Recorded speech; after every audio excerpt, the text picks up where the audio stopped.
Evet, deməli bizim mövzumuz ən önəmli hissəsi Bakılərdən sonra Azərbaycanda siyasi yönetmə, yəni daha doğrusu desək, hakimiyyət uğrunda çəkişmələr, hakimiyyətə ələ almaq istəyən qüvvələr var. Bu qüvvələrdən biz görürük, birincisi Cəvahirlərdir, ikincisi yəni Baharlılardır və bu zaman mövzu olan dövrdə Şirvanşahlardır, bir də Teymurilərdir. Bu dörd qüvvə Azərbaycanın hakimiyyəti, Azərbaycanda hakimiyyəti ələ almaq üçün mübarizə aparırlar. Siz deyə bilərsiniz ki, Teymurilər hakimiyyəti ələ almaq üçün mübarizə aparırlar. Xeyr, onlar öz hakimiyyətlərini qorumaq üçün mübarizə aparacaqlar. Başa düşdünüz? Biz indi sizə sistemli şəkildə Hülakilərdən sonra mövcud vəziyyəti izah edəcəyik. Çobanilər gələcək, onlardan sonra gələcək Cəlalilər, Baharlılar və görəcəksiniz sonra Şirvanşahların bu zaman mübarizəsində məsələ. Ümumiyyətlə, yadda saxlayırsınız ki, Hülakilər dövlətinin tənəzzül etməsi, yəni 1357-ci ildə Qızıl Orda xanı Canlı bəyin gəlişi ilə baş verir. Baxın, görəcəksiniz, Canlı bəy 1357-ci ildə Hülakilər dövlətinin varlığına son verəcək. Bundan sonra artıq siyasi boşluq yaranacaq. Bu mübarizədə, belə deyək, Hülakilərin taxt tacını qorumaq üçün çobanilər atılır və çobani, Əmir Çoban, İngilizce uşaqlar hakimiyyəti, iri fəto olaraq hakimiyyəti alacaq, Hülakilərin adından hakimiyyəti idarə etməyə başlayacaq. Bilirsiniz ki, sonradan çobani əmili olan və xalqa ümumiyyətlə olduqca ağır vergilər qoyan və zülm edən Məlikəşrəf var idi. Məlikəşrəfə diqqət edin. Bu Məlikəşrəfə qarşı Təbrizdə üsyan 1344-cü ildir. Bu niyyətdə saxlayın, bu düşə bilər. Yəni, xronologiyada düşür ki, Məlikəşrəfə qarşı Təbrizdə üsyan 1344. Təbii ki, bu üsyan yatırılır və xalqa divan tutulur. Bunu niyyətdən çıxarmayacaqsınız. Amma buna baxmayaraq, çobanilər düzdür, faktiki olaraq hakimiyyəti idarə etsələr də dövlət yarada bilmədilər, öz adlarına pul kəstirə bilmədilər və s. Yəni, xütbə oxutura bilmədilər. Əsas məsələ, görürsünüz ki, 1357-ci ildən sonra olacaq, çobani hakimiyyətinə son qoymuş olacaq. Və hakimiyyət uğrunda mübarizələr bundan sonra daha da ciddi hal alacaq. Ən önəmli hissəyə gələcəyi Hülakilərin devrilməsindən sonra Cəlalilərin Azərbaycanda hakimiyyətə gələnməsi. Ümumiyyətlə, Cəlali dövləti qeyd edək uşaqlar. Bunu mən sizin üçün bir qeyd edeyim, yadda saxlayın. 1340-dan 1410-cu ilə kimi mövcud olub. 1340-dan 1410-cu ilə kimi Cəlali dövləti mövcud olmuşdur. Neynirlər? Yadda saxlayırsınız ki, Cəlalilər 1340-da Bağdadda Cəlali dövlətini yaratsalar da Azərbaycanda hakimiyyətə, ümumiyyətlə Azərbaycanda hakimiyyəti alırlar 1359-dan. Yəni, Cəlalilərin Azərbaycanda hökmranlıq dövrü 1359-dan 1410-cu ilə kimidir. Yadda saxlayırsınız. Bunu unutmursunuz. Yadda saxlamalı olacağınız ən önəmli hissələrdən biri də, misal üçün, Cəlalilər Azərbaycanı tutdu, 1359. Təbrizi tutdu yazarlar, bu da 1359. Yəni, Təbrizin tutulması o zaman Azərbaycanın tutulmasını, Azərbaycana hökmranlıq etmək, faktiki olaraq Azərbaycana hökmranlıq etmək kimi bir şeydir. Hətta saxlamalı olacağınız önəmli məsələlərdən biri də Şeyx Həsən Cəvari, yəni Şeyx Ülveys deyirlər buna. Bu yeganə Azərbaycana fəth edən, işğal edən ölkələrdən, daha doğrusu hökmdarlardan biridir ki, digərlərindən hamısından fərqli olan addım atır. Yəni, buradan Cəlali dövlətinin mövcudluğunu qoruyur, Təbrizi tutur və Təbriz Cəlalilərin mərkəzi olur. Azərbaycanda əhalinin güzəranını yaxşılaşdırmaq üçün islahat keçirir. Həm ticarət, iqtisadi baxımdan islahat keçirir. Yəni, Şeyx Ülveysin vaxtında Azərbaycanda iqtisadiyyatda canlanma baş verir. Yəni, yeganə işğalçıdır ki, gəlir və burada tədbirlər görməklə iqtisadiyyatı canlandırır və sosial rifahı yaxşılaşdırır. Burada ən çox sizin qarşınıza bu dövr üçün düşəcək xronologiyalardan biri də 1367-ci ildə Şirvan ərazisini tutmağı özünə tabi etdilər. Cəlalilər Şirvan ərazisini tabi etdi 1367-ci ildə. Biz indi hadisələrə baxmalıyıq. Hülakilər dövlətinin varlığına son qoyulması 1357, yadda saxlayırsınız. Çobanilərin ona qədər hökmranlığını görürsünüz. Çobani Məlikəşrəfə qarşı 1344-də Təbrizdə üsyanı görürsünüz. Sonra 1357-də Hülaki dövlətinin dağılmasını, 1340-da dedik ki, Cəlalilər dövlətinin yaranmasını, 1359-da Cəlalilərin Azərbaycanı tutmasını və yadda saxlamalısınız ki, 1367-də Şirvana özünü tabe edirlər. Yadda saxlayırsınız ki, bu dövlət 1410-cu ilə qədər mövcud olmuşdu Azərbaycanda, bunu biləcəyik və Sultan Əhmədin, sonuncu Cəlali hökmdarı Sultan Əhmədin hakimiyyətinə Qara Yusif, yəni Baharlılar sonu qoyurlar Azərbaycanda. Biz baxmalıyıq, bu dövrdə, yəni bir tərəfdən Cəlalilər var, bir tərəfdən Baharlılar var, Teymurilər var. İndi biz bu Toxtamışın və Teymurilərin Azərbaycana gəlişinə baxmalıyıq. Toxtamış Azərbaycana yürüş edib 1385-də, hətta saxlayırsınız, ordu sayını görürsünüz, Dərbənddən Azərbaycana daxil olur, yəni şimaldan daxil olacaq. Nəticə etibarilə Təbrizdə hilə edən, Təbriz əhalisinin ciddi müqavimət göstərməsini görür və nəticə aldadır əslində, hilə işlədir. Toxtamış həm Moskvanı, həm də Təbrizi tutanda hilə işlədir uşaqlar. Necə? Tutaq ki, Təbriz əhalisi ilə danışır ki, razıda gəlir ki, vergi alacam və sizə toxunmayacaq. Amma burada bir məsələ var ki, Təbriz əhalisi buna inanır, vergi toplanması ilə vaxt ayırır, qəflətən hilə işlədərək Təbrizə daxil olur. Yəni, Toxtamışın Azərbaycana gəlişi nə vaxtdır? Bax, diqqət edirsiniz, 1385-ci ildə. 1385. Aydındır, hətta saxlayırsınız. Şəhər əhalisinin ciddi müqavimətini görəcəksiniz, sonra xəndəklər qazmasını və s. 8 gün, yəni şəhərə daxil olmandan sonra 8 gün öz əsgərlərinə şəhəri nə edir? Talan edir. Qadınlar və uşaqlar qışın ortasında nə olur uşaqlar? Təbii ki, əlatsız və çətin gündə. Yəni, nə olur? Əziyyət çəkmiş olurlar. Teymurun gəlişinə baxacaq. Əmir Teymur Azərbaycandan uşaqlar 3 dəfə yürüyüş edir. Bax, buna diqqət edin. Birinci yürüyüş 1386-cı ildə. Bu 3 il davam edir. İkinci yürüyüş 1392-dir. O, hətta saxlayırsınız, biləcəksiniz 92-dir. Üçüncü yürüyüş 1399-cu ildə. İndi ən önəmli məsələlərdən necə görürsünüz ki, Əmir Teymur 1386-cı ildə Azərbaycana yürüyüş edir və tarixdə bu 3 illik yürüyüş kimi düşmüşdür. Yəni, Əmir Teymur yürüyüş edərkən demək olar ki, Təbriz daxil olmaqla bütün Azərbaycan ərazisini tutur, yalnız və yalnız Əlincə qalasından başqa. Aydındır, Teymur Azərbaycana gələndə Cəlalilər bağlı çəkilməli olur. Bilirsiniz, deməli bir gedir, o birisi gəlir, işğalçılar deyil, amma çox çətin bir dönəmdir, 14-cü əsrin sonları. Və Naxçıvanda yalnız və yalnız Əlincə qalasını tuta bilmir. Əlincə qalasında isə Cəlalilərin 300-ə yaxın döyüşçüsü, yəni Sultan Əhmədin oğlu Tahir tərəfindən qala qorunurdu. 14 il bu qala alına bilinmir. Yəni 1386-dan 1410-a qədər Əlincə qalası Əmir Teymurun işğalına müqavimət göstərmişdir. Bəli, artıq 3-cü gücdə alınır. İndi biz burada xəritəyə diqqət edəsək, görürsünüz, baxın, bu xəritənə diqqət edin. Bu gördüyünüz boz ərazi Cəlalilərin ərazisidir, yəni Cəlali dövlətidir. Aydındır, Cəlalilər dövlətində Şəki də hakimliyi olur, Şirvan hakimliyi olur. Yəni bunlar əslində siyasi baxımdan Cəlalilərə asılıyıq. Aydındır, da saxlayın. Biz uşaqlar, diqqət edəcəyimiz önəmli məsələlərdən biri də yəni ikinci, daha doğrusu Əmir Teymur 3 illik yürüyüşünə yardımcı boyu çəkilir yeri. Görürsünüz ki, Toxtamış, Buxara və Səməndər şəhərlərinə hücum edir. Yəni 1387-də hücum etməsi Azərbaycanı Əmir Teymur tərk etməyə məcbur olur. Azərbaycanı əslində faktiki olaraq tutmuşdur və oğlu Miran Şahı tapşırmışdır. Aydındır sizə. Və təbii ki, Azərbaycanı onun canişinləri idarə edir, bölgələrin ərazilərini. Hətta saxlamaq lazımdır ki, Əmir Teymur Toxtamışın hakimiyyətə gəlməsinə köməklik göstərmişdir. Yəni 1382-də hakimiyyətə gəlməsinə köməklik göstərir. Toxtamışın hakimiyyətə gəlməsinə köməklik göstəriləndən sonra o arasında bir müddət dostluq münasibəti olur. Amma ki, bilirsiniz, Çingiz xanın vəsiyyətinə görə, Çingiz xanın vəsiyyətinə görə, uşaqlar, Çingiz xanın vəsiyyətinə görə Cənubi Qafqaz və Azərbaycan ərazisi nə idi? Kimin payına düşürdü? Qızıl Orda dövlətini, bəli, deyilər, düzəldi? Düzəldi, buradan bağlayacaq, düzəldi.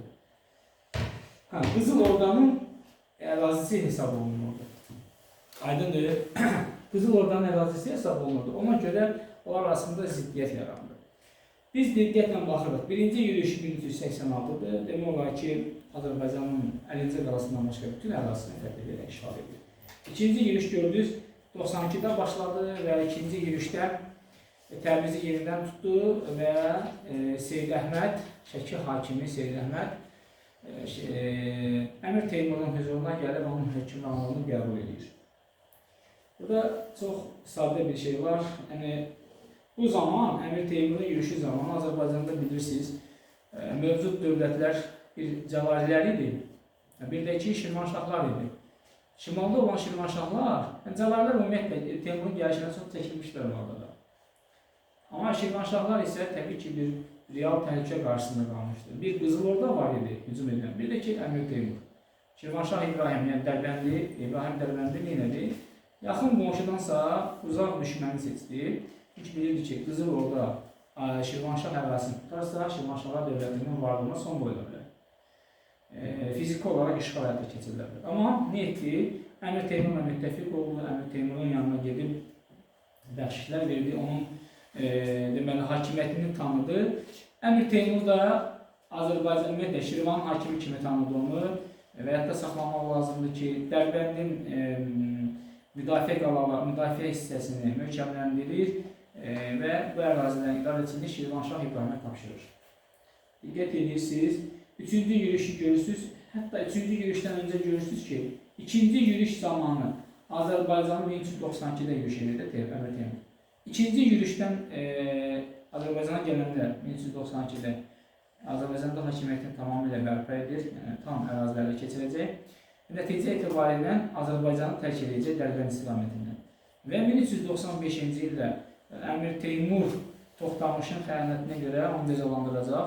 Terek çayı sahilindəki əraziləri ələ keçirmiş olacaq. Terek döyüşündən 1395-də bu zaman Terek döyüşündə Azərbaycan hökmdarı kim? Şirvanşah İbrahim neyir? Bu zaman Əmir Teymurun müttəfiqi kimi Toxtamışa qarşı döyüşmüşdür. Üçüncü yürüyüşü görəcəksiniz 99-cu ildir və üçüncü yürüyüşdə 50-ci qalası alınacaq və bu diqqət eləməlisiniz bir məqamı yadınızdan çıxardıq. Necə oldu ki, Qara Yusif və Seyid Əhməd Bağdada çəkilmişdir. Əmir Teymur ikinci yürüyüşdə Azərbaycandan həmçində Bağdada tərk etmişdir. Bağdad döyüşündə 1394-cü ildə Bağdad döyüşü Seyid Əhmədlə Qara Yusif Birləşmiş Qüvvələri Əmir Teymurun qüvvələrinə qarşı döyüşdülər və Əmir Teymur qalib gəldi Bağdad döyüşündə. Bu döyüşdən sonra Qara Yusif və Sultan Əhməd nə edəcək? O zaman Osmanlı hökmdarı 1-ci Bayezid'e sığınacaq. Bəyazid onlara sığınacaq verməsi sonradan Əmir Teymurla, yəni Osmanlı hökmdarı və Teymuri hökmdarı arasında ziddiyyətlər gətirib çıxaracaq. Onlar Osmanlı ərazisini tərk edib Misir hakimi ilə sığınacaqlar. 1405-ci ildə vəfat edəndən sonra Əmir Teymur deməli onlar həbsdən çıxır və Azərbaycanda hakimiyyəti ələ almaq qaraqoyunlar çalışacaq razılaşmalarına görə. İraqda isə Sultan Əhməd çalışmalı idi. Aralarında olan razılıq, amma sonra çox çəkmədi, siyasi rəqibə çevirdilər. Biz indi ona baxacağıq. Birinci yürüyüş 1386, ikinci yürüyüş 1392, üçüncü yürüyüş 1395. 1399. 1395 Terek döyüşüdür. Hətta saxlayırsınız. Əlincə qalasının alınması 1400-cü ildir. Və hətta saxlamalı olduğunuz amillərdən biri də Əmir Teymur Çinə yürüyüş edərkən nə baş verir? Vəfat edir. 1405-də Çinə yürüyüş etmək istədiyi zaman vəfat etmişdi. İndi artıq hansı ki bunun əvvəlki müttəfiqi olan Şirvanşah İbrahim Əmir Teymur ölümündən sonra Azərbaycanı ələ keçirmək uğrunda mübarizələrə qatılır. Aydındır. Yəni bu hadisəyə diqqət eləsək, Cəlalilər də Azərbaycanı keçirmək istəyir. Cəlalilərin gəldiyi bir müddət hakimiyyətini gördük. Teymurun gəlişindən sonra faktiki olaraq bu ərazidə, yəni qanuni olaraq Cəlali dövləti olsa da, fiziki olaraq bu əraziləri Teymur ələ keçirmişdi. Teymur hökmranlıq edirdi. Bildiniz? Əmir Teymurun ölümündən sonra yenidən Cəlalilər baş qaldıracaq. Cəlalilərlə yanaşı Qaraqoyunlular var. Qaraqoyunlularla yanaşı Şirvanşahlar var. Yəni bu 4 qüvvə hakimiyyəti ələ almaq üçün mübarizə aparır. Aydındır, biz gördük Cəlalilərin yaranması, Azərbaycanı gəlib tutmağı, sonra Əmir Teymurun yürüyüşü, Toxtamışın yürüyüşü və Əmir Teymurun yürüyüşü, Əmir Teymurun yürüyüşlərində əldə etdiyi nəticələri gördük. Ölümündən sonra yenidən mübarizə meydanına çevriləcək Azərbaycan. Bax, budur. Biraz oraya qarşılarlar. Kimə nəsə qaranlıq qalıbsa desin. Siz zəhmət olmasa sessiya qurun, mən bunu izah edəcəm, göstərəcəm sizə. Biraz aşağı biləcəm. Ayrıca davası Naxçıvanda oluşarlar. Hətta saxlayırsınız. Sonra, onun zəhmət olmasa gəlir. Qaraqoyun dövləti. Uşaqlar, yəni buna tarixdə Qaraqoyun dövləti kimidir? Baharlı dövləti kimi. Ən əsasən tarixə dövlətdə Baharlı dövləti kimi qarşınıza çıxacaq. Onların Azərbaycana məskunlaşması, görürsünüz, Qaraqoyunlular Oğuz tayfasındanlar. 7-ci əsrdə görürsünüz, onların bir qolu Ağacəlilərdir, digəri isə Sədilərdir ki, Naxçıvanda sürməndə məskunlaşmışdılar. Zəhmət olmasa göstərək. İndi biz düşə bilər ki, Baharlıların Azərbaycanda məskunlaşması 7-ci əsrdir. Yəni təkcə fikirləşməyin ki, elə 15-ci əsrdə gəldə dövlət qurulur. Xeyr, belə deyil. Çox getdi. Zəhmət olmasa verirsiniz. Xəritəni göstərək, görürsünüz. Tez aşağı verək, zəhmət olmasa. Aşağı verək. Burada görəcəksiniz ki, Qaraqoyunlu tayfa birliyini bilirsiniz, Baharlı tayfasıdır. Bayram Xonca yaradır. Qaraqoyunlu tayfa ittifaqını Bayram Xonca yaratmışdır. Bu xəritə görürsünüz, bu hissəni görürsünüz. Bax, bu hissəni. Bu isə Baharlı dövlətidir. Baharlıların mərkəzi paytaxt şəhəri Təbriz olmuşdur. Hətta saxlayacaqsınız. Və də bu Ağqoyunlu bəyliyi görürsünüz. Gərbəki, Rıvan ərazisi. Bax, bu hissə, yəni Qaraqoyunlu dövlətin mövcud olduğu zaman Ağqoyunlu bəyliyi də var idi. Təbii ki, bu hissəni görürsünüz, şimal hissədir. Amma Şirvanşahlara və Azərbaycanın şimalına Qaraqoyunlular öz siyasi hakimiyyətini tanıtdırmışdılar. Aydındır. İndi zəhmət olmasa baxacağıq. Növbətə verək istəyəm. Bax, Qaraqoyunlu dövlətinin yaranmasını görürsünüz. Yəni, Cəlalilərdə siyasi nüfuzlu əmirlərdən idi Bayram Xoca və Bayram Xoca Qaraqoyunlu bəyliyin əsasını yaradır. Bax, bu hissə çox, yəni, burada tarixi hadisə yoxdur. Hətta saxlamaq lazım. 14-cü əsrin sonunda Qaraqoyunlu bəyliyin əsasını kim qoymuşdur? Bayram Xoca. Görürsünüz, Baharlı tayfasından. Görürsünüzmü? Yəni, bu şəxs, yəni Bayram Xoca getdikcə öz ərazini, hakimlərini, daha doğrusu mövqeyini, hakimiyyətini Ərzincana, Sivasa, Şərqi Anadoluya yaya bilmişdir. Aydındır. Bu zaman Azərbaycanda Baharlı tayfası daha da güclənmək üçün Qara Məhəmmədin dövrünü gələndə görəcəksiniz ki, bir qohumluq əlaqəsi yaradır. Kiminlə? Cəlali Sultanlı, kiminlə? Seyid Əhmədlə. Seyid Əhmədlə onun deməli qohumluq əlaqəsi, yəni təbii ki, Qaraqoyunluların güclənməsinə təsir göstərəcək əsas amillərdən biridir. Biz indi baxmalıyıq ki, Qara Məhəmməddən sonra hakimiyyətə gələcək 1389-dan Tayfa İttifaqının başına gəlir Qara Məhəmməd 1410, daha doğrusu Qara Yusuf 1410-cu ilə kimi. Diqqət edək uşaqlar. 1410-a kimi nə olur? Qara Yusif Tayfa İttifaqının başında durur. 1410-dan 1420-yə kimi isə faktiki olaraq deməli Hacib kimi dövləti idarə etmiş şəxs idi. Biz nəyə baxmalıyıq? Görürsünüz, Qaraqoyunlu dövlətinin yaranması, zəhmət olmasa bu hissəyə toxunmayın ki, mən sizə göstərə bilirim onu. Biz diqqət edəcəyik Qaraqoyunlu dövlətinin yaranması. Məhəmməddən sonra onun təbii ki, oğlu gələcək. Oğlu gələndə Qaraqoyunlularla Baharlılar içərisində ən siyasi baxımdan güclü fiqur, güclü şəxs Qara Yusifdir ki, dövləti yaradır.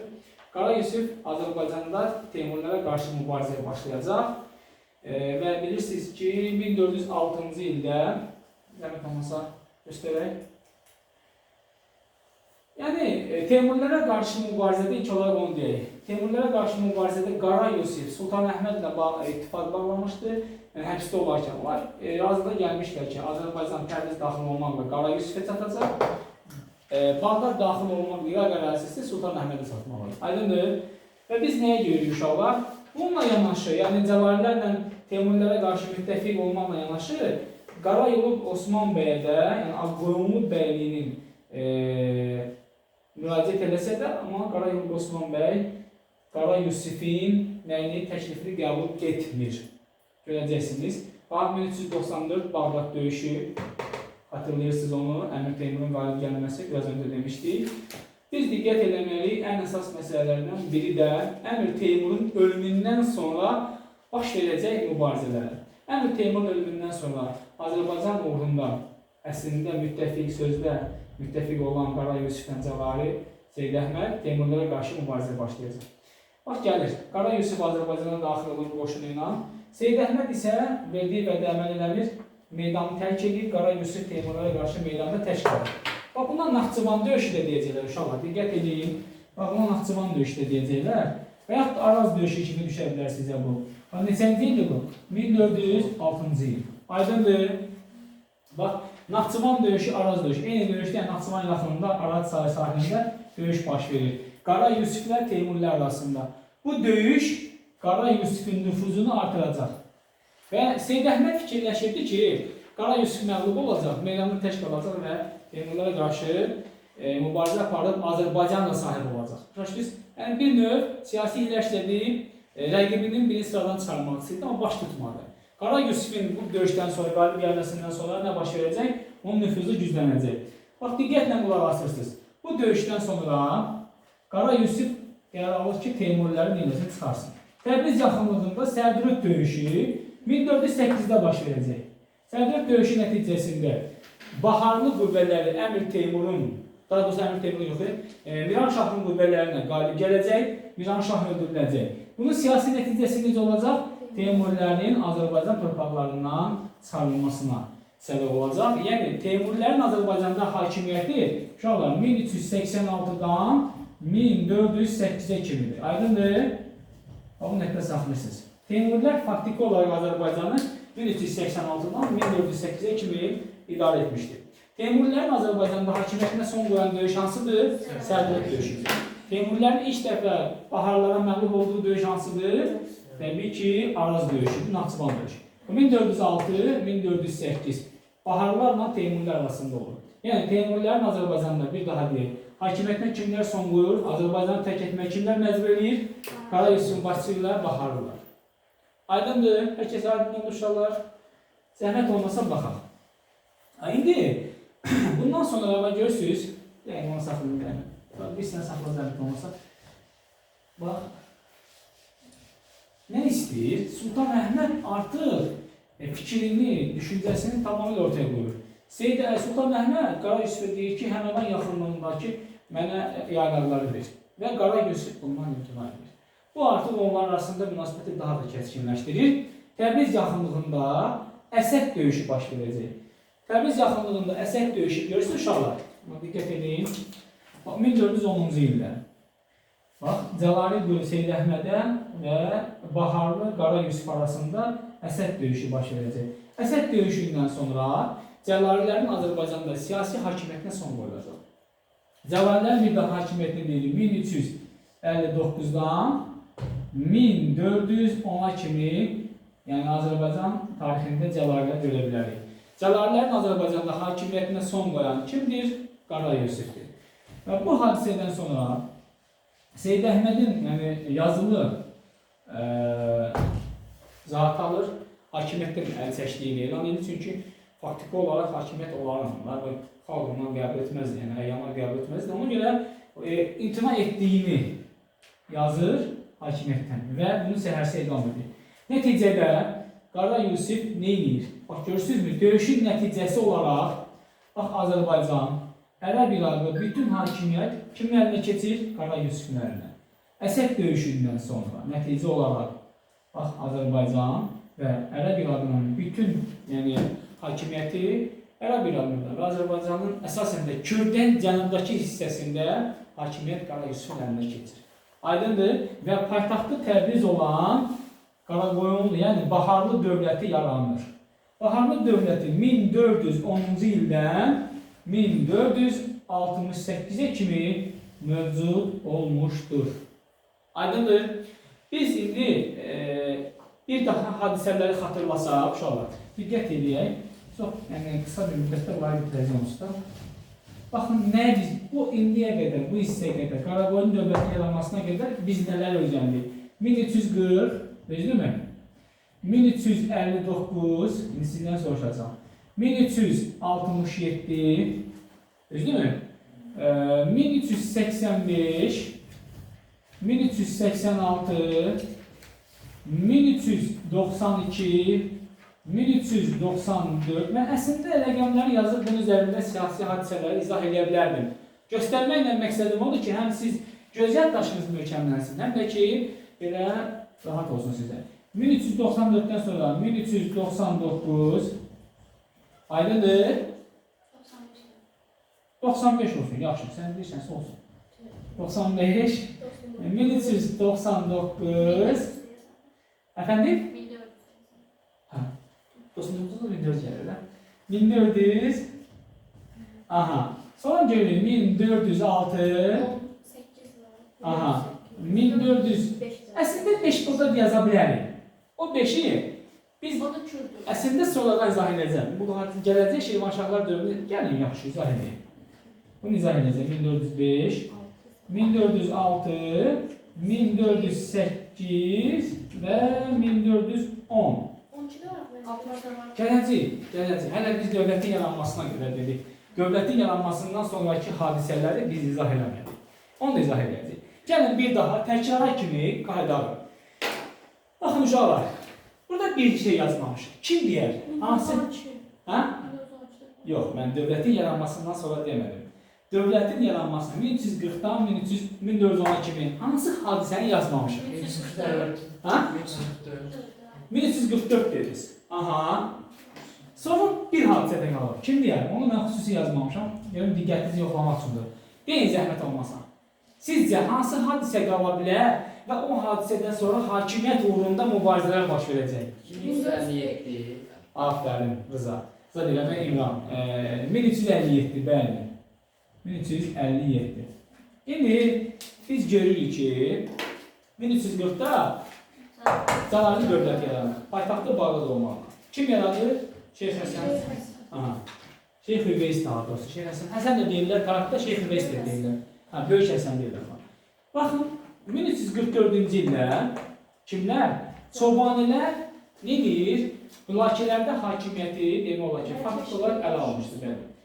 Yəni, və 1344-cü ildə onların xalq etdiyi zülmə qarşı Təbrizdə Məlik Əşrəfə qarşı, Çobanın əmrinə qarşı üsyan qalxır. Düzdür? İndi burası mən dedim.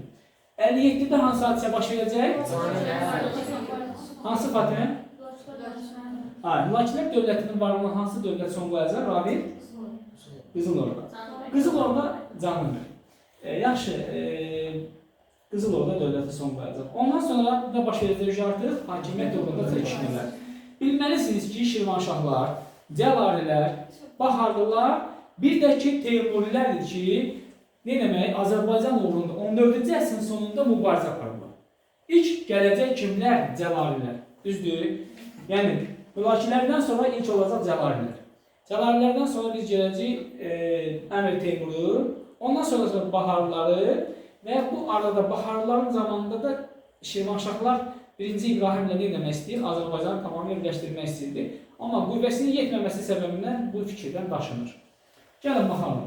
Amma 6 ay müddətini bilirsiniz ki, Təbrizli idarəetmənlər bütünlüklə Azərbaycana hökmran etmişdir.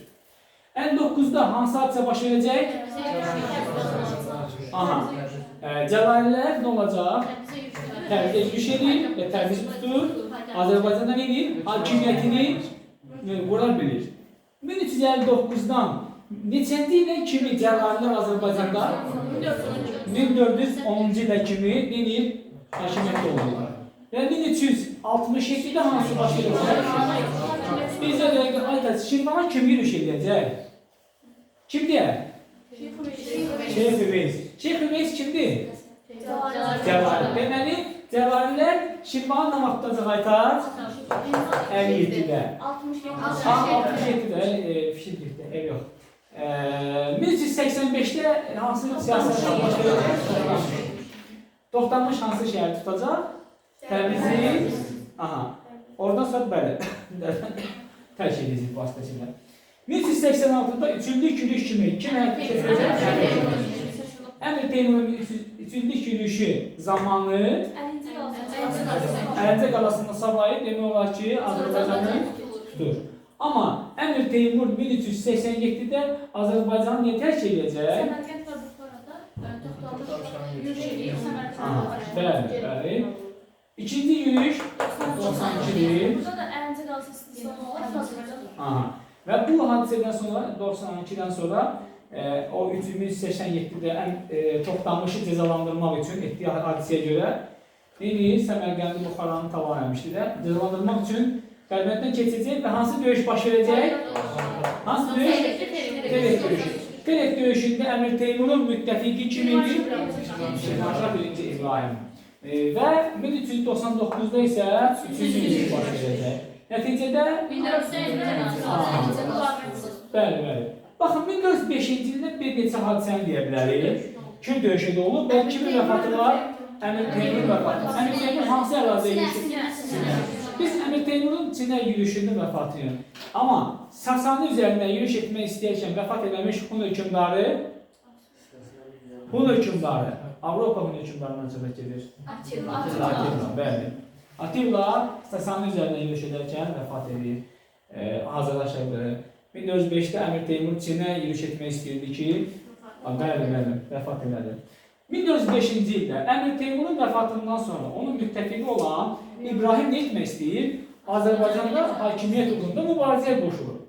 Bu zaman Şeyx İbrahimin müttəfiqi Gürcü çarı Konstantin və Seyyid Əhməd Şəki hakimi birləşdilər və Kür çayı sahilində, daha doğrusu bu yaranmış vəziyyətdən istifadə edəcək. Necə istifadə edəcək? Azərbaycanda baxın, deməli Teymur ölümündən sonra əhali ayağa qalxacaq. Təbrizdə, Marağada, Ərdəbildə, Gəncədə, Qarabağda, Şəkidə, başa düşdünüz? Bu vəziyyətdən istifadə edəcək kim? Şeyx İbrahim. Və Gəncəni, Qarabağını xeyli hissəsini tutur. Və nəticə etibarilə Təbrizdə üsyanlar baş verir. Yəni Əmir Teymurun oğlunun etdiyi zülmlərə qarşı Təbrizdə üsyan baş verəcək. Bu üsyanı yatırmaya, daha doğrusu üsyançılar kimə müraciət edəcək? Şeyx İbrahimə. Şeyx İbrahim də Təbrizə daxil olacaq may ayında. Hətta saxlıq, daha doğrusu 1405-ci ildə Kür çayı ətrafında Əmir Teymurun qüvvələri, daha doğrusu oğlunun İran Şah qüvvələrlə döyüşdə qalib gələcək. Qalib gələndən sonra 1406-cı ilin mayında daxil olacaq Təbrizə. Və 6 ay müddətində demək olar ki, bütünlüklə Azərbaycanı idarə edirdi. Amma bu zaman bilirsiniz ki, Azərbaycan uğrunda mübarizə aparan iki qüvvə də var idi. Cəlali və Baharlı. Cəlali və Baharlı qüvvələr necə Təbrizə daxil olanda faktiki hökmdarın gəldiyini elan edir, amma real qüvvəsi yetmir. Qüvvəsi yetsin, tərk edəməyəcək. Aydındır. 1405, baxın, Kür döyüşləri görürsünüz. 1405-də Kür döyüşü var. Sonra eradan əvvəl 66-da Kür döyüşü var. Və 662-də Kür döyüşü var. Və 1412-də Kür döyüşü var. 1405-də kim qalib gəlir? Şirvanşahlar. 66-da Roma qalib gəlir. 62-də yəni Albanlar, Xəzərlər üzərində qalib gəlir. 1412-də Baharlılar, Qara Yusufun başçılığı ilə Şirvanşah İbrahimə qalib gələcək. Yəni tarixdə Kür döyüşü deyəndə 1405, 1466, 662 və 1412-ci ildə. Hətta qalar, hətta saxlayın. İndi sonra görəcəksiniz. 1406-da hansı hadisə baş edəcək uşaqlar? Araz çayı sahilində döyüş, Araz döyüşü, Naxçıvan döyüşü deyirlər ona. Və kim qalib gələcək? Əvvəlki qoşundan Kim Qara Yusuf qalib gələcək və artıq Qara Yusuf siyasi baxımdan güclənəcək. 1408 bizə hansı siyasi Sərdar döyüşünün siyasi nəticəsi? Teymurlər Azərbaycandan çıxarılmasına səbəb olan döyüş Sərdar döyüşüdür. Amma 1410-cu il görürsünüz, Əsəd döyüşü dövlət yaranacaq, Cəlalilər ölkədən çıxarılacaq. Bildiniz, yəni Əsəd döyüşünün iki siyasi səbəbi var. Daha nəticəsi var, səbəbi yox, nəticəsi var. Birinci, Cəlalilərin Azərbaycanda hakimiyyətinə son qoyulacaq və Baharlı dövləti, paytaxtı Təbriz olan dövlət olaraq yaranacaq. Aydındır. Bura qədər belə. Zəhmət olmasa, indi 1-2 dəqiqə fasilə verə bilərik, dincəlin, ondan sonra baxarıq. Babi nəzərdə olmasa, lütfən sizlərdir. Bura qədər çətinliyi olan var. Sizin çətinliyiniz hardaydı? Ki, yəni 14-cü əsrin ortalarından sonuna kimi qarışıq idi. Birinci biz bilməliyik ki, hakimlər bu qarışıqlığın səbəbi nədir? Hülakilərin devrilməsidir. Hülakilərin varlığına son qoyulandan sonra siyasi meydan boş qalır. Yəni bu ərazidə mövcud dövlət yox və s. Bu əraziləri keçirmək istəyən bir neçə qüvvələr var. Birinci Cəlalidir, Cəlalilər görülür. Sonra Teymurilər gəlir, amma faktiki olaraq hakimiyyət Cəlalilərin olsa da, yəni real hakimiyyət Teymurlərin əlində idi. Teymurlər gedəndən sonra, yəni o faktiki belə deyək, əsaslanaraq hakimiyyəti ələ keçirmək istədi yenidən kimlər? Cəlalilər. Cəlalilərlə eyni zamanda Azərbaycan uğrunda mübarizə aparırdı Baharlılar. Bildiniz? Və Şirvanşahlar. Şirvanşahlar hansı müddətdən mübarizə aparacaq dedim sizə, Kürt döyüşünü görürsünüz. Amma sonradan siyasi meydan, əsasən Cəlali və Baharlılar üçün nə olur? Mübarizə meydanına çevriləcək. Bildinizmi? Biz bundan sonra uşaqlar, ən əsas məsələlərdən biri də bura qədər çətinlik çəkən varmı? Misal üçün, Cəlalilər dövlətinin paytaxtı Təbriz şəhəri olur. Bax, oxşar düşə bilər ki, birinci Bağdad olmuşdur, bəli, 59-dan sonra Təbriz oldu, demək istəyirəm. Baxın, Baharlıdır, Bayanlıdır, Rəvvadilərdir, Səfəvilərdir. Bu adını sadaladığımız dövlətlərin mərkəzi, paytaxt şəhəri Təbriz olur. Aydındır. Təbii ki, bax görürsünüzmü? Diqqət edin. Bax görürsünüz, Kürdən cənubda və Anadolunun şərq hissəsi Ərəb İraqı Baharlı dövlətinin tərkibində idi. Bunu yadda saxlamalısınız ki, bax bu hissəyə diqqət edin. Baharlı dövlətini bura baxın, zəhmət olmasın. Bu sizə bir çox testlərdə və qarşınıza çıxır. Bunu göstərməkdə məqsədimiz odur ki, siz yəni unutmayasınız. Bax, Baharlı dövlətin 1410-cu ildə yaranmasının səbəblərindən, daha doğrusu nəticələrindən bir də nədir? Bu hissəyə baxın, Baharlı dövlətin yaranması Oğuzların Azərbaycanda, qonşu ərazilərdə siyasi hakimiyyəti yenidən bərpa olundu. Monqolların gəlişini bunlar tək eləmişdilər. Başa düşdünüz? Yəni bizi sıxışdırmışlar Anadolunun şərq hissəsinə. Baharlıların gəlib Azərbaycanda yenidən dövlət qurması və Oğuzların Azərbaycanda yenidən siyasi hakimiyyətinin bərqərar olduğunu görürük. Kimlərin hakimiyyətə gəlməsi ilə? Baharlıların hakimiyyətə gəlməsi ilə. Nə vaxt hakimiyyətə gəlirlər? 1410-cu ildə. Aydındır. Əslində 1411-ci ildə Qara Yusif faktiki olaraq və siyasi olaraq, daha doğrusu faktiki olaraq hansısa bir hökmdar sülaləsindən gəlmədiyi üçün o onun hakimiyyətini tanımayacaqlar. Yəni əyanlar və s. əhali və hətta qonşu dövlət tərəfindən bu iltizam alır Suriyə Seyyid Əhmədin dilindən. Amma oğlunu nə edəcək? Sultan ilan edəcək. Oğlu sultan edilməsi problem yaratmayacaq. Oğlu Pirbudalı 1411-ci ildə sultan eləyir, özünü isə baş hacı. Baş hacı qoyur ki, sultandan sonra ikinci şəxs. Amma faktiki olaraq dövləti idarə edən kimdir? Qara Yusifdir. Aydındır. Biz diqqət edəcəyimiz məqam nədir? 1406, 1408, 1410 və ondan sonra, bilirsiniz 1410-cu ildən sonra bilirsiniz ki, dövlətin ərazisi Kürd çayından, Şərqi Anadolu və Ərəb İraqını əhatə edirdi və Azərbaycan ərazisində Oğuzların siyasi hakimiyyəti yenidən bərqərar oldu. Hansı hadisədən sonra? Baharlıların yaranmasından sonra. Hər birimizin yadında qalar. Aydındır. Bilirəm ki, oxumuşsam, amma mənim eşim olur ki, sizə onu izah edəyək. Və görürsünüz, yəni Qara Yusif Seyyid Əhmədə qarşı mübarizə aparanda, bax hətta Əsəd döyüşündə Şirvanşah 1-ci İbrahim neyləmişdi? Baxın, Qara Yusifə qarşı Seyyid Əhmədi dəstəkləmişdi. Bir siyasi səhv o idi. Hətta saxlayırsınız. Bir də ki, sonradan onun hakimiyyətini, yəni yaranmış Baharlılar hakimiyyətini qəbul etmədi. Artıq bunlar arasında rəqabətə çevrildi.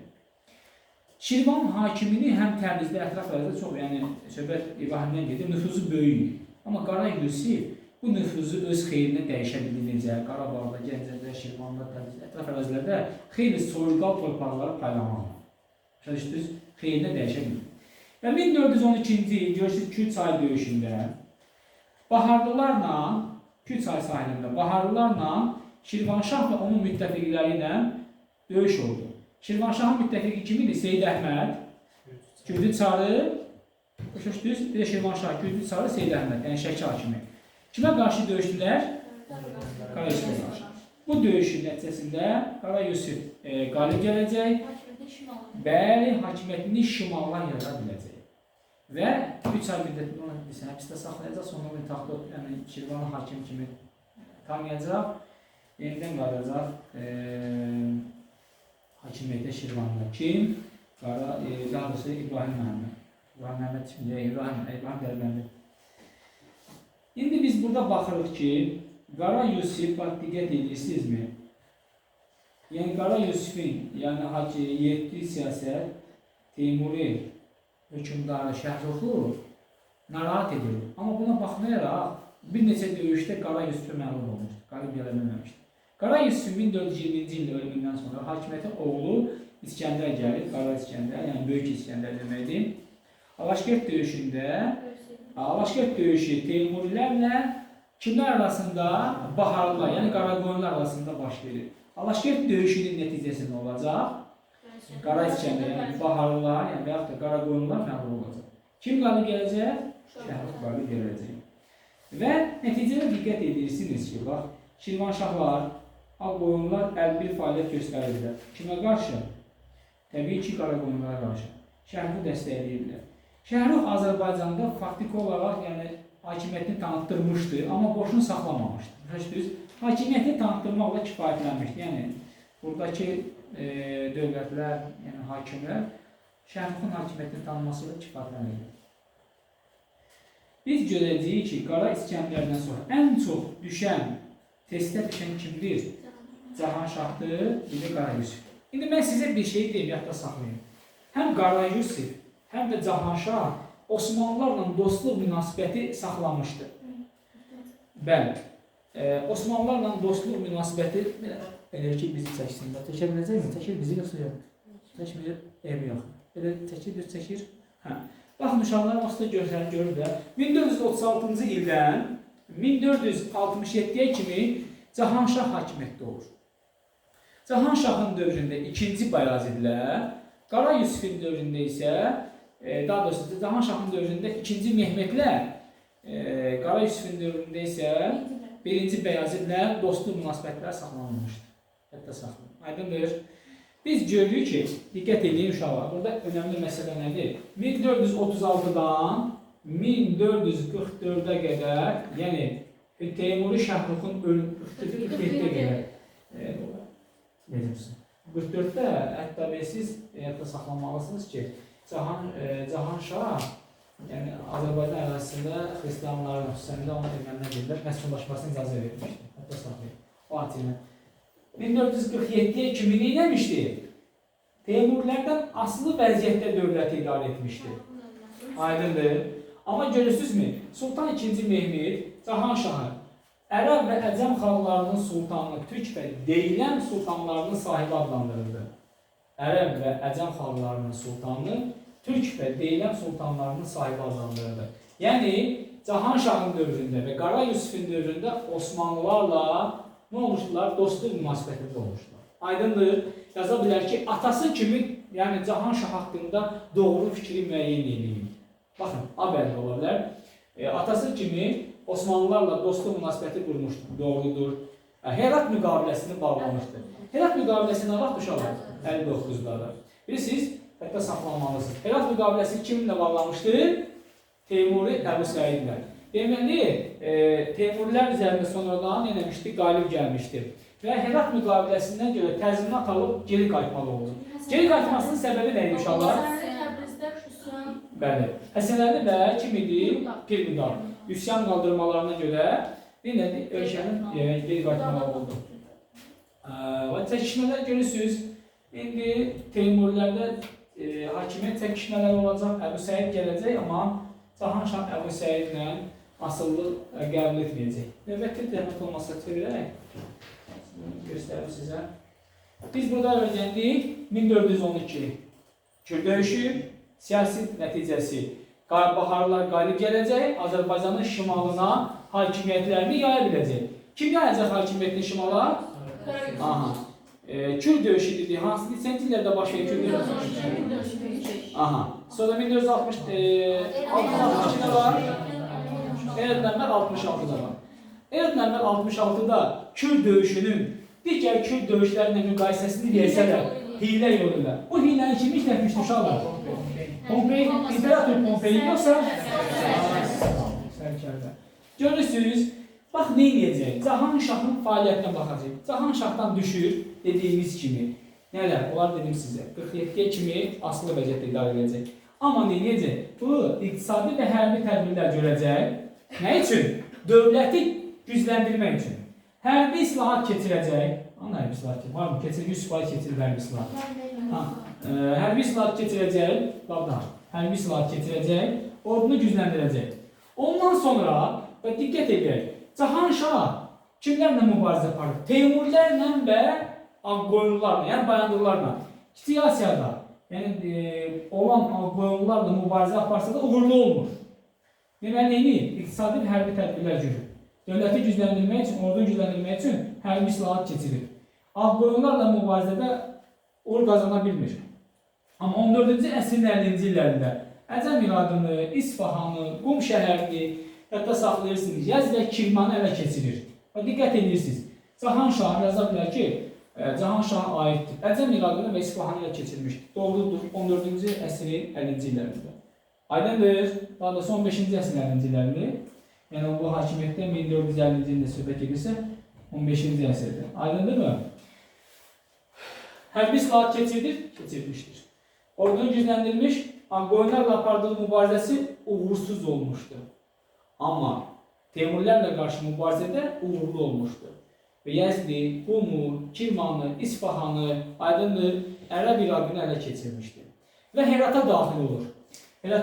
Görürsünüz, Herata tutur nə var? 58-də. Heratı tərk edir nə var? 59-da.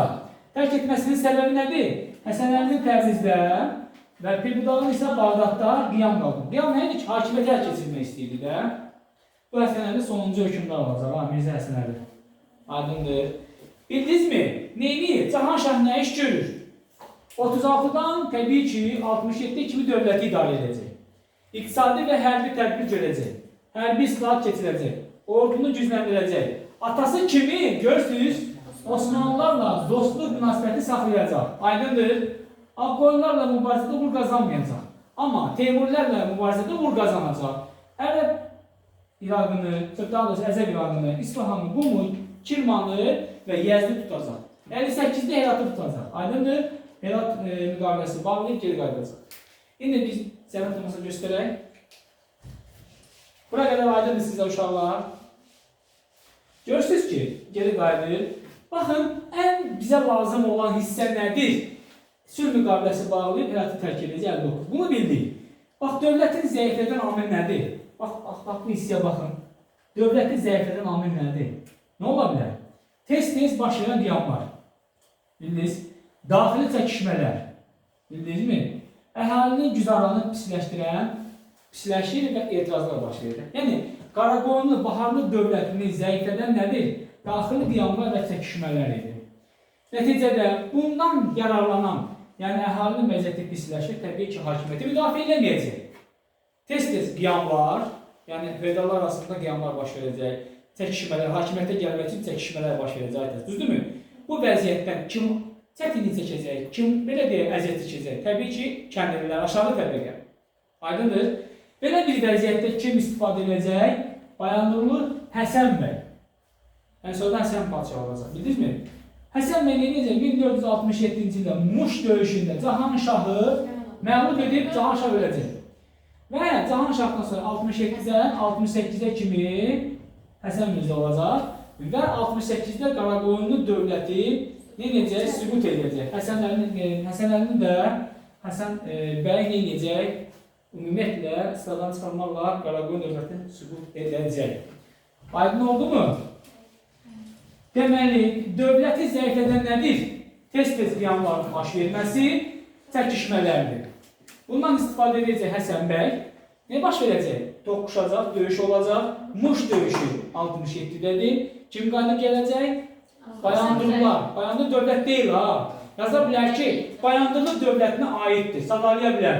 Trabzonun fəthi, təbii ki, Trabzonun da Osmanlı ələ keçirməsi 1961-dir. Bayandurlu dövləti yaranacaq 1468-də. Misal üçün, Trabzonun Osmanlı tərəfindən ələ keçirilməsi 61-dir. Misal üçün, Muş döyüşü. Yaza bilər ki, Muş döyüşü, düzdür. Muş döyüşündə Bayandurlu dövlətdir, yoxsa bəylidir. Biz bu şeylərə xırdalığa fikir verməliyik. Aydındır. Yəni, Həsən bəy Bayandurlu necək, kimi məğlub edəcək? Cahan Şahı və dövlətin varlığına son qoyulacaq. Biz xatırladıq, hansı hadisələr, kim saya bilər? Biz rəqəm olaraq nələri öyrəndik? Ondan sonra 1412-nin, düzdürmü? Hansı döyüşdür? Kür döyüşü. 1421. Aha, Laşkert. 1436. Aha, 1436 kimin hakimiyyətə gəlməsi? Cahan Şahı. Aha, 1447-dən müstəqil siyasət yeritməsi. Sonra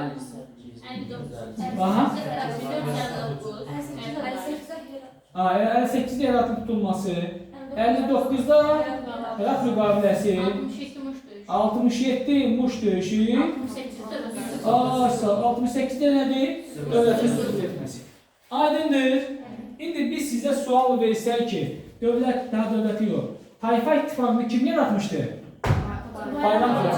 Hansı tayfadan idi? Baharlı tayfasından. Dövlətin mərkəzi Təbriz. Herat müqaviləsi, dövlətin yaranması, hansı döyüşdən sonra kimlər məğlub edildi? Cəlalələrin Azərbaycanda hakimiyyətinə kim son qoydu? Hansı döyüşdən? Teymurilərin Azərbaycanda hakimiyyətinə son qoydu? Baxın, yaza bilər ki, Baharlı dövlətinə aiddir. Sərdurud döyüşü, Naxçıvan döyüşü. Bu zaman dövlətdir, yoxsa dövlət deyil? Ayso, Qaraqoyunlu bəylik halındaydı. Deməli, Teymurilərin Azərbaycanda hakimiyyətinə son qoydu? Hansı döyüşlər? 1410-cu ildə Baharlı dövlətinin yaranmasının siyasi nəticəsi nə idi?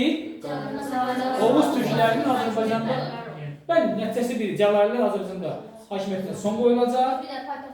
Paytaxtlı Təbrizon dövlət yaranacaq, bir də ki, Oğuzların siyasi hakimiyyəti yerindən bərpa olacaq. Aydın uşaqlar, qaranlıq nəsə qalmadı ki bizə?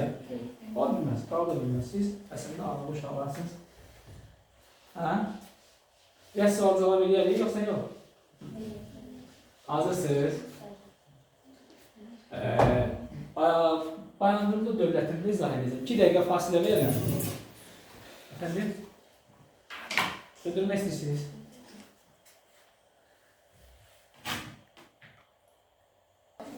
Hazır uşaqlar. Dincəldiniz. Yorulmamışsınız ki? Tamam.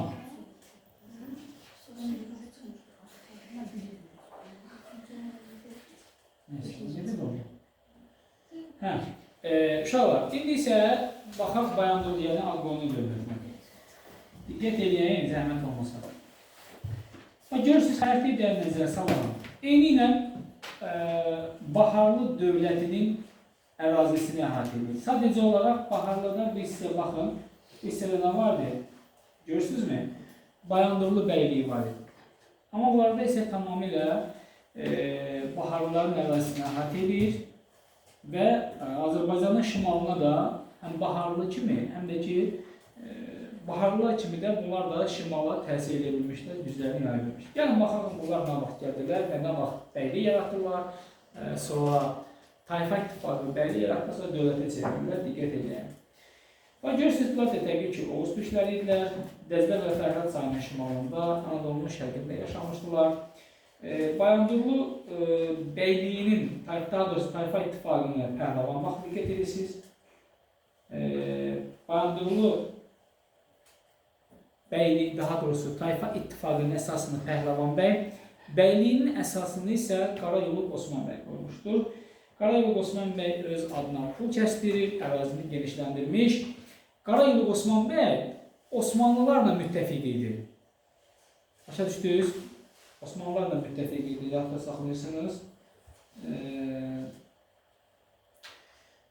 Deməli, bax görürsünüz, bir diqqət edirsiniz. Diqqət edin. Ağqoyunlu bəyliyin nüfuzunun artmasında narahat olan Osmanlı sultanı İldırım Bəyazid deməli, neynədir? Mübarizəyə başladılar. Əslində, burada belə bir şey yaranır. Qara Yusif və onun olan oğlu Cahanşah Osmanlılarla müttəfiq idi.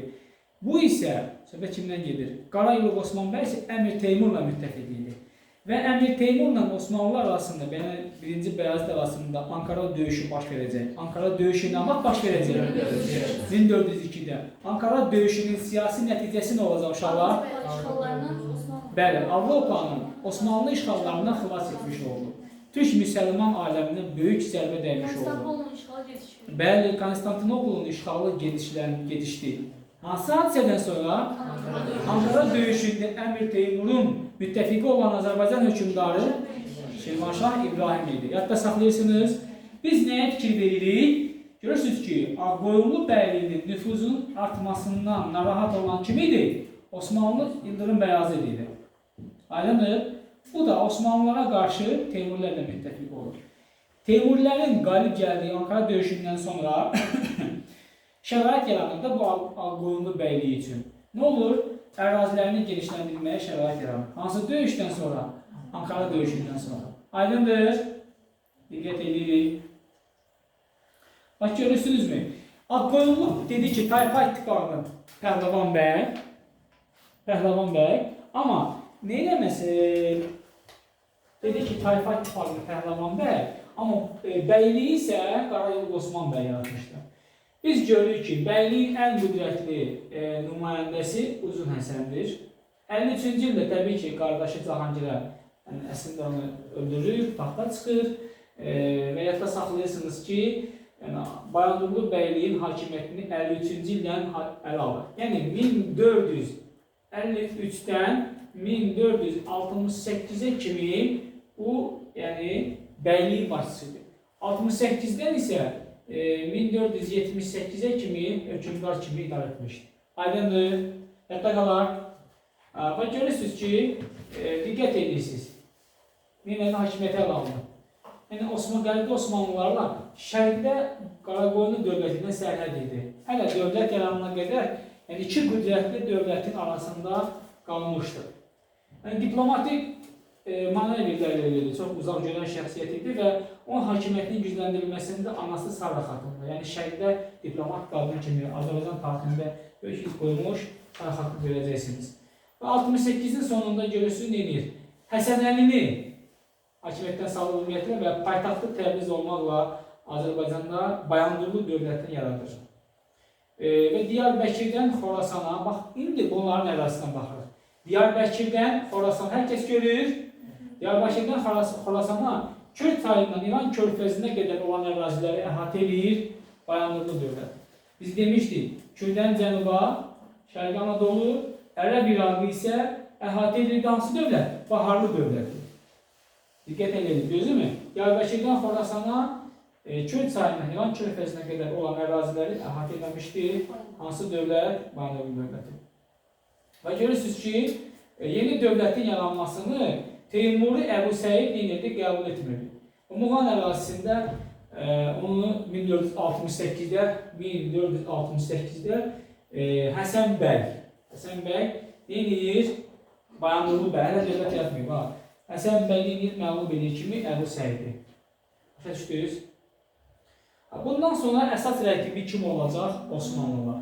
Osmanlılarla niyə Ağqoyunlulara, yəni Bayandurluların rəqibə çevirirlər? Çünki Avropadan gələn və şərqdən gələn Avropaya gedən ticarət yolları üzərində mübarizə aparırdılar. Osmanlı və Bayandurlular. Aydındır.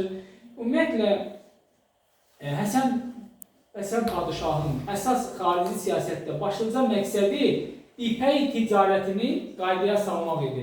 Çünki Bayandurluların əsas xaric gəliri, əsas gəlir mənbəyi ipək ticarəti idi. Başa düşdünüz? Aydındır. İndi gəlin baxalım. Bax, burada görürsünüz ki, Ağqoyunlu-Osmanlı münasibətlərinin kəskinləşməsi.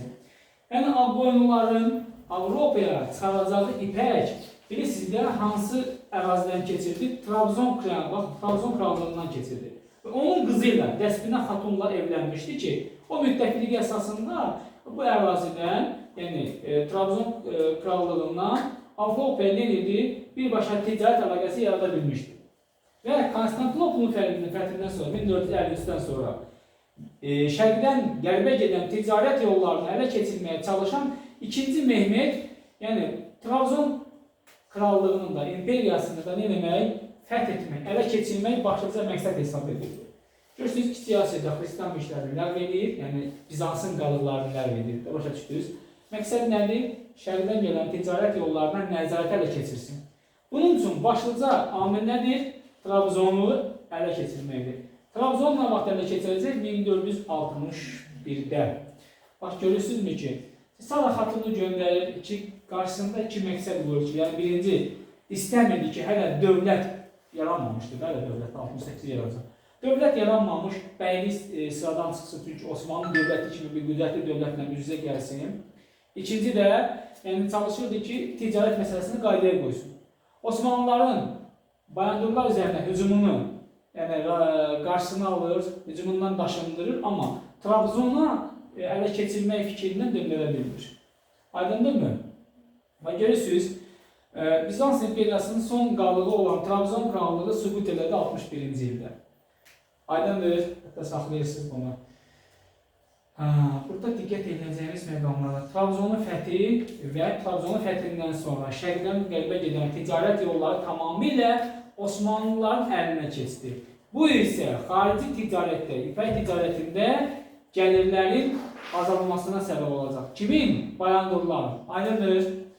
Ona görə də əsas rəqibə çevirəcəklər. Görürsünüzmü? Bax, Trabzonun fəthi diqqət edin. Trabzonun... Salatı nə deyirsən? Aha. Buna bu hissəyə fikir verin uşaqlar. Bu hissə önəmlidir. Trabzonun fəthinə baxın. 1461, bax. 1461, düzdür. Nə olur? Ağqoyunlu Avropa ticarət əlaqələrinə ağır zərbə vurulur. Yazılan bilər ki, yəni bir neçə hadisə sadalaya bilər. Ağqoyunlu Avropa ticarət əlaqələrinə zərbə vuruldu. Ağqoyunun tacirlərinin Qara dənizdə birbaşa çıxışını itirdi. Hansı hadisədən sonra yaza bilər, testlərə düşür. Yəni, Bayandurların Qara dənizdə birbaşa çıxış itirilir. Bayandurların Avropaya ticarət əlaqələrinə zərbə vuruldu. Hansı hadisə? 61-ci il Trabzonun fəthi. Kimin tərəfindən? 2-ci Mehmet tərəfindən. Aydındır. Hətta qalarım uşaqlar.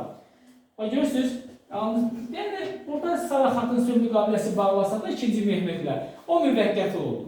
Çox da uzun davam etməyəcək.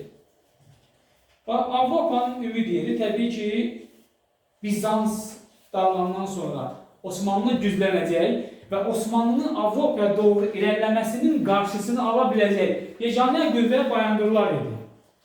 Ona görə də Avropa dövlətləri özləri birbaşa Ağqoyunlularla əlaqə saxlayırlar. Aydındırmı? Yəni Avropa dövlətləri ilə ilk dəfə diplomatik əlaqə quran Azərbaycan dövləti Bayandurlardır və hökmdar da Həsən padişahdır. Aydındır?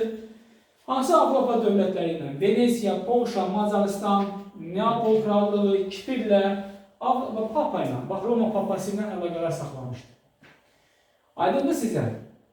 Və görürsünüz, Avropa dövlətləri Bayandurlara, yəni Ağqoyunlulara yaxınlaşmaqda başlıca məqsədi nədir? Osmanlıya qarşı ittifaq qurmaq. Venesiya və Bayandurlar arasında hərbi ittifaq bağlandı. Bu ittifaqa görə nə göndərməli idi Venesiya? Venesiya Ağqoyunlu dövlətinə silah və silah hazırlayan mütəxəssislər göndərməli idi.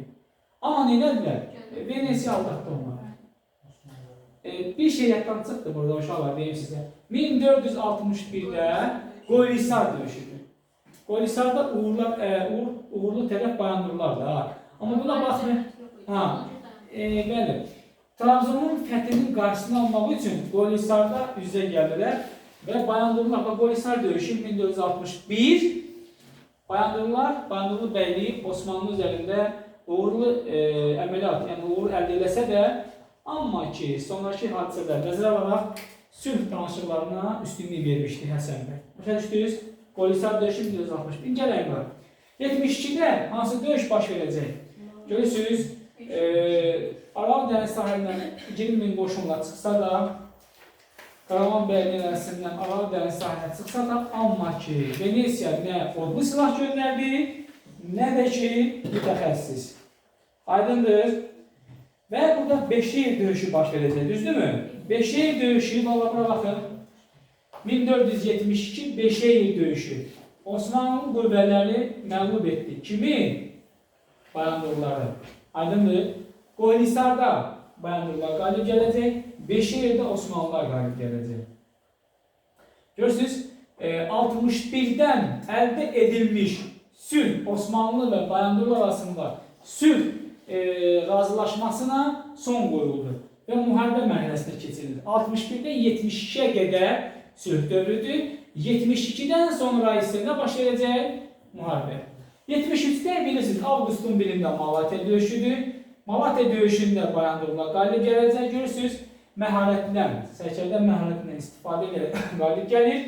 Fəratın sol sahilindən çəkilən Uzun Həsən Osmanlıların 12 minə yaxın qoşununu məğlub edəcək. Ruhdan düşən qüvvələri qovacaq. Çox keçməyəcək, Avqustun 11-də. Orada nə baş verəcək? Oturqbel döyüşü. Tarixi ədəbiyyatda buna Tərcan döyüşü də deyirlər uşaqlar. Nə olacaq? Kim qalib gələcək? Qalib gələn artıq. Döyüşün gedişində Bayandurlar qalib gəlsə də sonda nə olacaq? Osmanlılar qalib gələcək. Amma görürsünüzmü? Nə deyir? Əməliyyatın davam etdirmək, bax görürsünüz, Mehmet hərbi əməliyyatı davam etdirə bilmədi və Azərbaycanı ələ keçirmək planının iflasa uğradı. Biz Mehmetin hərbi əməliyyatları davam etdirə bilməsi, yəni nə olsun ki, Oturqbel döyüşündə qalib gəldi. Oturqbel döyüşündə qalib gəlsə də Azərbaycanı ələ keçirə bilmədi və hərbi əməliyyatları davam etdirə bilməyəcək. Amma həyatda saxlamalısınız ki, bu münasibətlər düz Həsən bəyin ölümünə qədər Osmanlılarla nə baş verəcək? Müharibə şəraitində olduğunu göstərəcək. Aydındır? Həyatda saxlayın. Sonra görürsünüz ki, Həsən padişahının 1477-ci ildə Gürcüstana hücum edəcək və 6-cı Bağrat Həsən padişahın hakimiyyətini qəbul edib, Sünni qabiləsi bağlayacaq, Tiflis daxil olmaqla Şərqi Gürcüstan Ağqoyunlu dövlətinə birləşdirəcək. Tiflis daxil olmaqla Şərqi Gürcüstan Ağqoyunlu dövlətinə birləşdiriləcək. Nə var? 1477-ci ildə ömrünün sonunda Şərqi Gürcüstana hücum edir. 1477-ci ildə Gürcüstana hərbi yürüş uğurlu olur. Tiflis daxil olmaqla Şərqi Gürcüstan Ağqoyunlara birləşdirilir. Gürcü çarı 6-cı Bağrat sülh bağlamağa məcbur olacaq. Hakimiyyətini, Həsən padişahının hakimiyyətini qəbul etməli olacaq. Durğunluq dövrü, hətta saxlayırsınız, 78-dən başlayacaq, 12 il hakimiyyətdə olacaq Yaqub padişah, Sultan Yaqub. Hətta saxlayırsınız ki, bu durğunluq dövründə əsas məqsəd Osmanlılarla dostluq münasibəti. Bax, Sultan Yaqubun durğunluq dövrünü məqsəddə saxlayırsınız, 1478-dən başlayır. Yəni, kimin dövründən? Sultan Yaqubun dövründən başlayır. 12 il hakimiyyətdə olacaq. Atasından fərqli olaraq Osmanlılarla dinc və sülh şəraitində yaşayacaq. Osmanlılarla dinc, 2-ci Bəyazidlə görürsünüz, dostluq müqaviləsi, dostluq şəraitində yaşadığı üçün əsas məqsəd ölkənin daxilində olan narazılıqları aradan qaldırmaq və hakimiyyəti gücləndirmək yönəlmişdir. Aydındır? Gördünüzmü? Amma Uzun Həsəndən, yəni Həsən padişahdan fərqli olaraq Yaqub, Sultan Yaqub neydir? Sultan Yaqub Səfəvi nəslinə qarşı münasibəti dəyişir. Bax, diqqət edirsiniz, Şeyx Heydəri Ərdəbildən qovacaq və yaxud da saxlayırsınız, Ərdəbil hakimlərinə məxsus mülkləri ələ keçirəcək. Uzun Həsən, yəni Həsən padişah Şeyx Heydərlə qohum olmuşdur. Öz qızını, Aləmşah bəyini Şeyx Heydərə vermişdir. Ərdəbildə onun hakimiyyətini taxta oturulmuşdu, hakimiyyətini tanımışdı Ərdəbil üzərində. Amma getdikcə Səfəvilərin nüfuzunun güclənməsi Sultan Yaqubu narahat edirdi. Sultan Yaqubu narahat etdiyi üçün nə baş verdi? Ərdəbildən Şeyx Heydəri qovacaq və Ərdəbildəki mülkləri Səfəvilər əlindən alacaq. Kim? Sultan Yaqub. Onun dövrü necə adlanır? Durğunluq dövrü adlanır. Nə qədər hakimiyyətdə olub? 12 il. Aydındır. Osmanlılarla dostluq münasibətində olub. Aydındır. Hətta qala düşə bilər ki, onun dövrü durğunluq dövrüdür. Osmanlılarla dostluq münasibətində olub. Ərdəbil hakimlərin əlindən mülklərini almışdır. Bu kimdir? Sultan Yavuz. Sonra görəcəksiniz, uşaqlar, 97-də qısa müddətdə hakimiyyətə gələcək görə həmən daxili çəkişmələrdən qaldırmaq, iqtisadi vəziyyəti gücləndirmək üçün, yəni orada nə etmək, bəhanə gətirdi ki, dində olmayan vergiləri ləğv etmək. Əslində, bu birbaşa vergiləri ləğv etsəydi, təbii ki, feodalların və əyanların əvazına səbəb olacaqdır. Dini əsas gətirərək, yəni 20 vergini ləğv edib, məqsəd ticarəti və sənətkarlığı canlandırmaq idi. Amma onu öldürürlər, hətta saxlayırsınız Sultaniyə döyüşündə və 1500-cü ildə Əpər sazışı ilə Bayram Xoca tərəfindən nə olacaq? Dövlət iki yerə parçalanmasında iştirak ediləcək. Əlvən Mirzə ilə o sürgün sağlayan şəxs. Hə? Çıxdı. İndi göstərmək da burada çətin bir şey yoxdur. Az qalmışıq. Deməli, uşaqlar, hətta saxlayırsınız ki, Əpər sazışı 1500-cü ildə olacaq. Bayandurlu dövləti iki hissəyə parçalanacaq. Bayandurlu dövləti Murad Mirzə ilə Əlvən Mirzə arasında bölünəcək. Aydındır. Gəlin bu Bayandurlu və Baharlı dövlətində idarə etmə sisteminə baxaq. Yəni 15-ci əsrdə Azərbaycanda mövcud olmuş dövlətlərin idarə etmə sistemi, bax bu gördüyünüz işarələdiyim əsasdadır. İndi gələcək göstərirəm sizə. Bax, diqqətlə qulaq asın. Bu sistemin, yəni Səlcuq dövlətinin formalaşmasına əsaslanan ənənəvi sistem, bir də ki, müvakilərdən mövcud olan sistemə əsaslanırdı. Onun əsasında dövlətin idarə etmə sistemini qurmuşlar. Yəni, dövlətin başında padişah, padişahın yanında ali divan. Ali divan nə idi? Ali divan sarayda çalışan məmurlardan ibarət məşvərət şurası idi. Əmir ül-ümarə, yəni padişahdan sonra ikinci şəxs və onun əmirləri hərbi rütbəli şəxslər üçün qanun idi, yerinə yetirilməli idi. Kəmdaş, ailə üzvləri və adlı sanlı əyanların iştirak elədiyi bir məşvərətçi şura idi. Burada deməli, varislik prinsipi, sülh məsələləri, dövlət üçün əhəmiyyətli olan məsələlər müzakirə olunurdu. Sədr Əzəm dini idarələrə baxırdı, vəqiflərin yazılmasına nəzarət edirdi. Baş vəzir isə bilirsiniz ki, maliyyə məsələlərindən xarici məsələlərə baxırdı və divan, yəni Nazirlər Kabinetinə, yəni sahib bir divan deyirlər də və şahın möhrü bunda olardı. Aydındır. Sonra dövlətin başında duran şəxs padişah adlanırdı, bəzən sultan da deyirlər. Onun hakimiyyəti qeyri-məhdud idi. Kimsə hər hansı bir vasitə ilə onun verdiyi qərarları məhdudlaşdıra bilməzdi. Yəni, ali divan idi, kəmdaş idi, şahın hakimiyyətinə və verdiyi qərarlara müdaxilə edə bilməzdi. Sonunda qərarı verən və yerinə yetirən qeyd-şərtsiz səlahiyyəti olan kimdir? Hökmdardır. Burada görəcəksiniz əmr-ül-maliyyə ilə bağlı. Yəni, görürsünüz, buna əmr-ül-maliyyə ilə bağlı titulu kim verirdi? Birbaşa hökmdar verirdi. Misal üçün, rütbəli şəxslər, əmirlər və hərbi rütbəli şəxslər onun vəzifəsini yerinə yetirməlidir. Daha doğrusu, və əmirləri qeyd-şərtsiz yerinə yetirməlidir. Vəqif əmlakını dini idarələrə Sədr Əzəmi gördünüz. Baş vəzir görürüz, xarici ölkədən əlaqədir, sahibi divan adlanırdı. Divana rəhbərlik edirdi, gördünüz. Ali divan da gördük uşaqlar. Kəmdaşa da bax, diqqət edin. Sülh və taxtaz məsələsini. Amma görürsünüz, sülalə üzvləri və əmirlər təşkil edirdi bu kəmdaşda iştirak edirdilər. Misal üçün biz baxırıq, vilayətləri, ümumiyyətlə məhkəmələri idarə edən şəxs qazılardır. Qazılar da məhkəmələri əsasən şəriət qanunlarının əsasən idarə edirdi. Biz nəyi görməliyik, diqqət edilməliyik burada? Biz diqqət edilməliyik, ən əsas amillərdən biri də Baharlı və Bayandurlu dövləti, uşaqlar, mərkəzləşdirilmiş dövlət olmayıb. Buna cəhd eləmək istəsələr də alınmayıb. Mərkəzləşdirilmiş dövlətin olmamasına səbəb bilirsiniz nədir? Soyqalların olması, yəni soyqal torpaqlarını görürsünüz nədir? Burada hətta saxlayırsınız, bax, cəhd eləsələr də, Qara Yusif və Uzun Həsən dövləti mərkəzləşdirməyə, yəni bu baş tutmayır. Buna mane olan səbəb, mən danışa bilərəm, amma göstərməyə məqsədim odur ki, göz yaddaşlığında qalsın. Yəni, yarımköçəri əyanların, yəni elatların tam nəzərdə alınmaması, bir də ki, soyqat sistemi. Yəni, ölkədə mərkəzləşdirilmiş siyasətə mane olan səbəb kimlərdir? Köçəri həyat süran elatlar, bir də ki, soyqat sisteminin olması, mövcudluğu mərkəzləşmiş dövlət olmasına imkan verməmişdir. Yəni, Bayandurlar da, Baharlılar da nə idi? Mərkəzləşmiş dövlət deyildi. Dövlətin gücü hökmdarın hərbi yürüşlərdə əldə etdiyi uğurlardan, bir də şəxsi nüfuzdan asılı idi. Yəni, hökmdarın şəxsi nüfuzu var idisə, hökmdarın hərbi yürüşləri uğurludursa, əyanlar və soyqat sahibləri ona itaət edirdilər. Aha, burada ən önəmli məsələlərdən biri də, bunu sizə göstərim, siz bunu zəhmətiniz düzü biraz yuxarı verərsiniz. Bu hissəyə fikir verin. Ordu sistemi, yəni qaraqoyunlu ağqoyunlarda ordunun əsasını elatlar. Yəni, elat kimdir?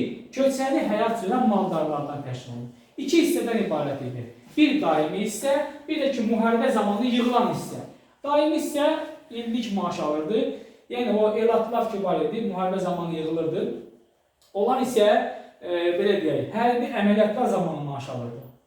Tavaçı görürsünüz. Bax, burada tavaçı kimdir? Tavaçı, yəni, müharibə zamanı ordunu yığan və sayan idi.